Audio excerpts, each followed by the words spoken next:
A very good morning to all of you, and again a very warm welcome to the online classes of CPS Learning.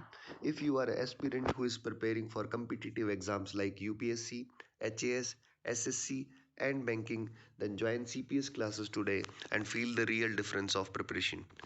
So, here we are moving towards the most important current affairs of 23rd November 2021, and most important topics for today's session are military equipments, award winning, state in news, books and their author, and important day. So here it is, question number first on your screen now. Prime Minister Narendra Modi visits which two district of Uttar Pradesh for the inauguration of various projects worth 6,250 crore. जी हाँ, पूछा गया प्रधानमंत्री नरेंद्र मोदी जी ने अभी कौन सी दो districts को visit किया उत्तर प्रदेश की for the inauguration projects worth rupees 6,250 crore, and the correct option is option number B, friends, Jhansi and Mahoba. Prime Minister Narendra Modi dedicated to the nation various development projects in Mahoba and Jhansi district of Uttar Pradesh. जी हाँ, ये जो Mahoba district है यहाँ पे जो है पानी की काफ़ी कमी देखने को मिलती है और काफ़ी शॉर्टेज रहती है यहाँ पानी की, तो इसी को लेकर जो है 3250 करोड़ रुपए के जो है एक टोटल अमाउंट स्पेंड की गई है ताकि इस प्रॉब्लम को सॉल्व किया जा सके।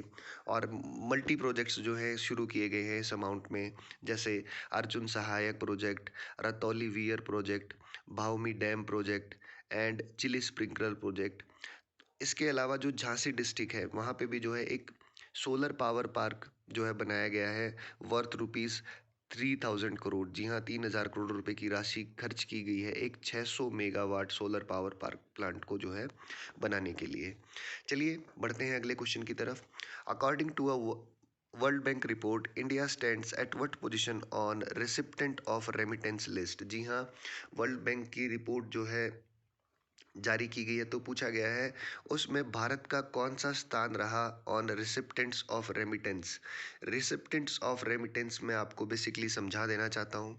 बेसिकली जो हम एक्सपोर्ट करते हैं, जो ट्रेड करते हैं, उस पे हमें टैक्स पे करना पड़ता है। यानी आप जिस भी कंट्री में वो एक्सपोर्ट करोगे वहाँ पे उस सामान पे आपको टैक्स देना पड़ता है।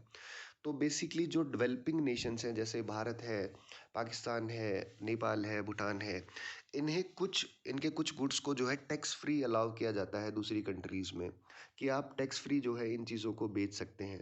तो उसी को बोला जाता है रेसिप्टेंट ऑफ रेमिटेंस, यानी वो जो टैक्स में छूट है, रेमिटेंस है, उसमें पूछा गया है भारत का कौन सा स्थान रहा। और इस वर्ष जो है भारत ने सबको पीछे छोड़ते हुए हमारे प्यारे भारत ने पहला स्थान हासिल किया, and we are number first on this list, and a total amount of 87 billion rupees. जी हाँ, बहुत बड़ा अमाउंट है ये, हमें रेमिटेंस यानी टैक्स का जो छूट है इतना हमें अमाउंट जो है उसकी वजह से सेव हुआ।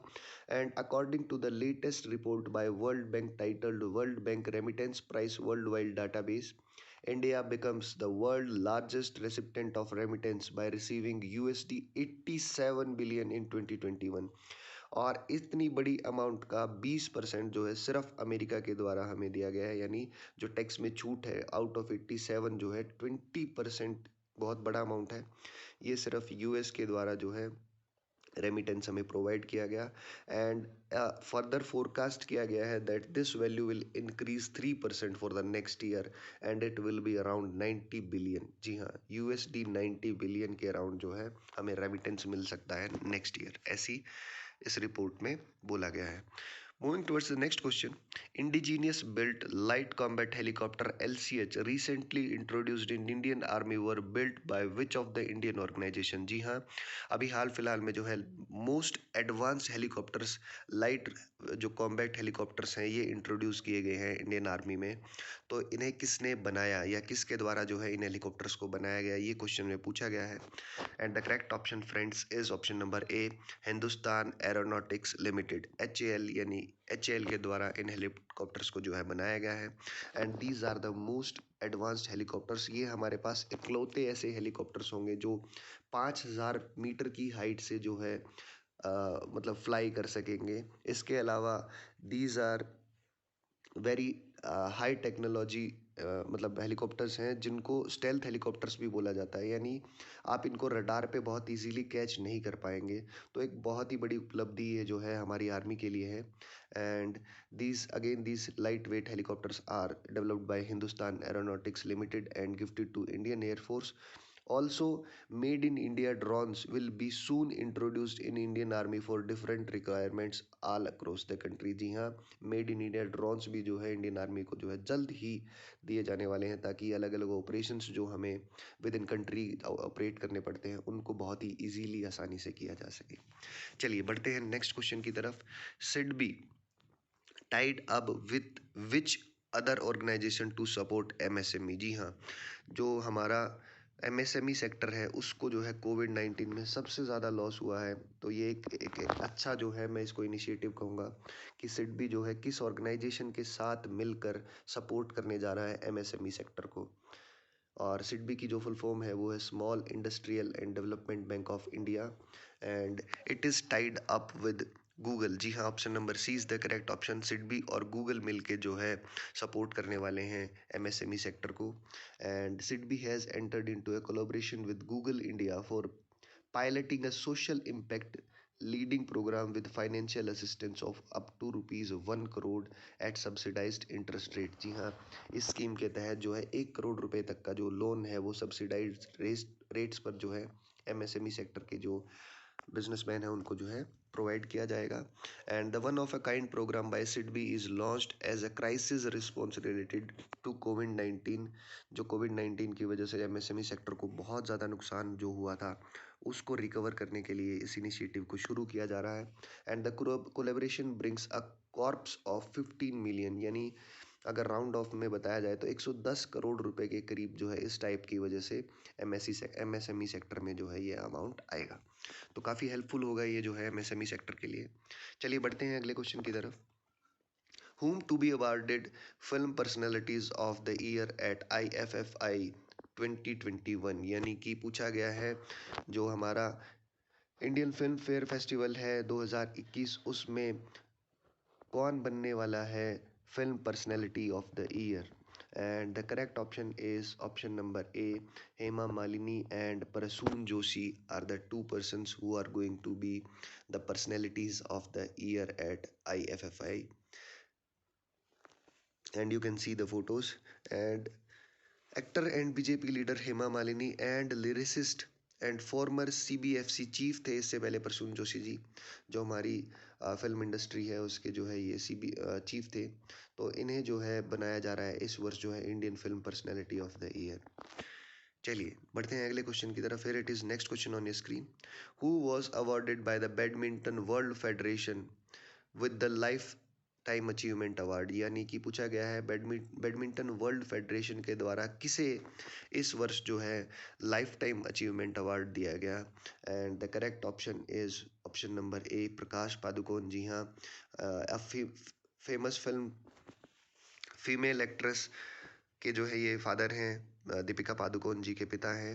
इन्हें जो है नवाजा गया है इस वर्ष जो है वर्ल्ड बैडमिंटन फेडरेशन के द्वारा लाइफ टाइम अचीवमेंट अवार्ड। और इससे पहले 2018 में जो है इन्हें India's lifetime achievement award यानी कि best player of for the lifetime जो है इन्हें 2018 में दिया जा चुका है।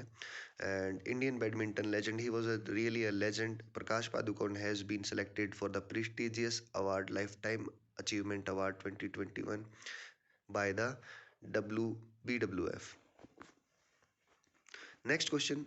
लाल Salaam, a novel, is the first book authored by which of the Indian politician, यानी कि किस भारतीय पॉलिटिशियन ने जो है अपनी पहली जो किताब है उसे ऑथर किया है जिसका नाम है लाल Salaam, a novel।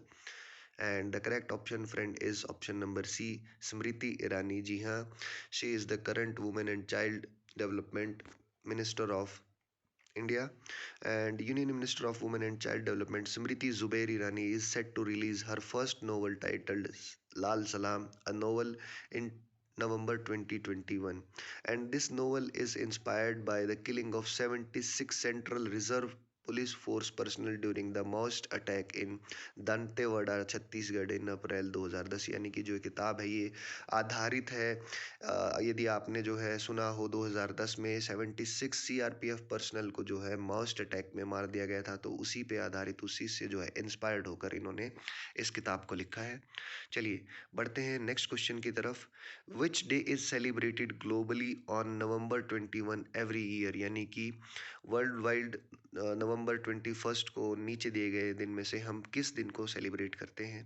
And November 21 every year is celebrated as world television day. यानी option number B is the correct option. हम हर वर्ष 21 नवंबर को वर्ल्ड टेलीविजन डे मनाते हैं।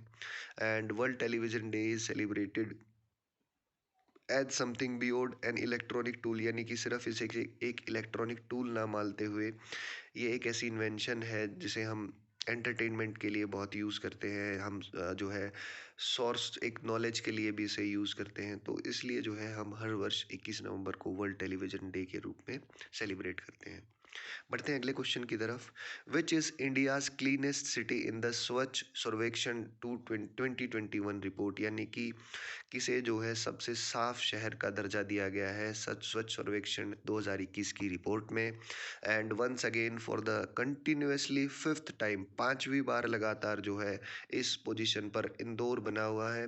The correct option is option number B, Indore. जी हाँ, under the Swachh Sarvekshan 2021 report has been awarded the cleanest city of India award for the fifth consecutive year and more than 1 lakh population। जी हाँ, ये जो population के accordingly जो है distribute किए गए हैं, तो 1 लाख या उससे ज़्यादा जो लोग रहते हैं यदि किसी शहर में, तो उस कैटेगरी में जो है इंदौर को फर्स्ट पोजीशन मिली है, और सेकंड पोजीशन पर उनके बाद Surat, and on third place Vijayawada.